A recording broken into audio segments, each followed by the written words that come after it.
நம்ம சைமன் மாமா அவர்கள், அண்ணன் அவர்கள் தான் மாமா அவர்கள் கத்துற நடிகனுக்கும் தலைவனுக்கும் வித்தியாசம் தெரியலையா, கூத்தாடிக்கும் தலைவனுக்கும் வித்தியாசம் தெரியலையா அப்படின்னு பேசிட்டு இருக்காரு. உங்களுக்கு என்னடா பிரச்சனை? மக்களை பார்த்து தற்கொலைன்றாரு, முட்டாளுன்றாரு. ஆனா சீமானே தன்னைத்தானே தலைவன் சொல்றதுனால ஒருத்தவங்க தலைவனா உருவெடுக்கிறது இல்ல. மக்களுக்கு எவன் தலைவன் என்று தெரிகிறானோ அவன் தான் தலைவனாக உருவெடுப்பான். புரியுதா உங்களுக்கு? சினிமாவில ஒரு கூத்தாடி, அவரு சினிமாக்காரன் நடிகன்னு நீங்க எவ்வளவு சொன்னாலும் அந்த சினிமாக்காரன் அந்த கூத்தாடிக்குள்ள உண்மையான ஒரு தலைமை இருக்கான்.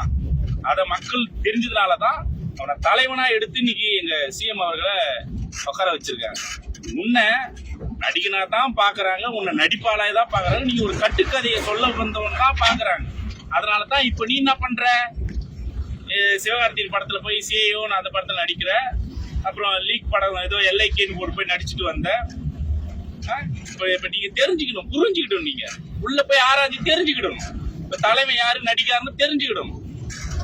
உங்களுக்கு நான் ஓப்பனா சொல்றேன், நீங்க ஆயுளோட நல்லா இருக்கணும். ஆனா நீங்க செத்து நீங்க மறுபடியும் எழுந்தே வந்தாலும் உங்களால சட்டமன்றத்துக்குள்ள நுழைய முடியாது. ஏன்னு சொல்றேன், இந்த வன்மத்தோட சுத்திட்டு இருந்தீங்கன்னா அது யாராலுமே முடியாது. மக்களிடையே ஒரு நட்பெயரை சம்பாதிக்க பாருங்க.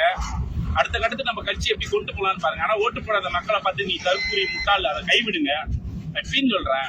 வன்மத்தோடு அது நானாவே இருந்தாலும் சரிதான், ஒரு வேலையிலும் சரி, ஒரு எந்த ஒரு விஷயமா இருந்தாலும் சரி, வன்மத்தோடு கையாண்டா அது வன்மமா தான் போய் முடியும். வன்மத்தை கைவிடுங்க. அப்படி இல்லைன்னா நான் சொன்னதுதான், ஒருவேளை இந்த 2026 தேர்தலில் அண்ணன் விஜய் அவர்கள் தோற்று போய் இருந்தா, சிஎம் ஆகாம இருந்திருந்தா நான் செத்துட்டு இருப்பேன் அப்படின்னு நீங்க சொல்லலாம், நீ தற்கொலைடா அப்படின்னு. இப்ப யாருக்கும் எந்த உபத்திரவும் கொடுக்காம நான் செத்துட்டு இருப்பேன் நான் ஓப்பனா சொல்றேன்னு வச்சுங்களேன். ஒரு ஆதங்கத்துல அந்த வார்த்தையை நான் எனக்கே தான் நான் சொல்லிக்கிறேன், மக்களை பார்த்து சொல்ல யாரும் சொல்லல, நான் செத்துருப்பேன் அப்படின்னு நான் சொல்றேன். ஆனா இது என்னோட சார்ந்து என்னோட முடிஞ்சு போயிடும். அந்த மனவலிய தாங்க முடியல அப்படின்றத நான் ஏதோ என்ன பண்ணிட்டு போயிருப்பேன். ஆனா யாரையும் பார்த்து நானு எங்களுக்கு ஓட்டு போடலையே, நீங்களா நல்லா இருப்பீங்களா, நாசமா போயிடுவீங்க, எங்க விஜய் அண்ணனுக்கு ஓட்டு போடலையா அப்படின்லாம் நான் பேசியிருக்கவே மாட்டேன். அதுக்கெல்லாம் வாய்ப்பே கிடையாது. ஒண்ணு கம்பேக் கொடுப்போம், நாங்க அடுத்த தேர்தலில் மீண்டும் எழுந்து வருவோம் அப்படின்னு சொல்லியிருப்போம். இல்லடா எப்பா வாழ்ந்துட்டா போதுண்டா மாமே மண்ணை போட்டு மூடு அப்படின்ற மாதிரி கிளம்பிட்டு இருப்போம். அப்படிதான் நடந்துருக்குன்னு வச்சுங்களேன். ஆனா யாரை பார்த்து நாங்க எதுவும் பேசியிருக்க மாட்டோம். இந்த திமுக RS பாரதி அவர்கள் எங்களுக்கு ஓட்டு போடாத, நீங்களா நல்லா இருப்பீங்களா, நாசமா போயிட்டீங்க, திமுக ஒருத்தவங்க கூட மக்களுக்கு எந்த நல்லதும் பண்ணாதீங்க, 5 வருஷம் அப்படியே வீட்லயே உட்காந்து ரெஸ்ட் எடுங்க அப்படின்னு பேசியிருக்காரு. இந்த சைடின் திரும்பி பார்த்தா நம்ம சைமன் மாமா அவர்கள், அண்ணன் அவர்கள் தான் மாமா அவர்கள் கத்துற நடிகனுக்கும் தலைவனுக்கும் வித்தியாசம் தெரியலையா, கூத்தாடிக்கும் தலைவனுக்கும் வித்தியாசம் தெரியலையா அப்படின்னு பேசிட்டு இருக்காரு. உங்களுக்கு என்னடா பிரச்சனை? மக்களை பார்த்து தற்கொலைன்றாரு, முட்டாளுன்றாரு. ஆனா சீமானே தன்னைத்தானே தலைவன் சொல்றதுனால ஒருத்தவங்க தலைவனா உருவெடுக்கிறது இல்ல. மக்களுக்கு எவன் தலைவன் என்று தெரிகிறானோ அவன் தான் தலைவனாக உருவெடுப்பான். புரியுதா உங்களுக்கு?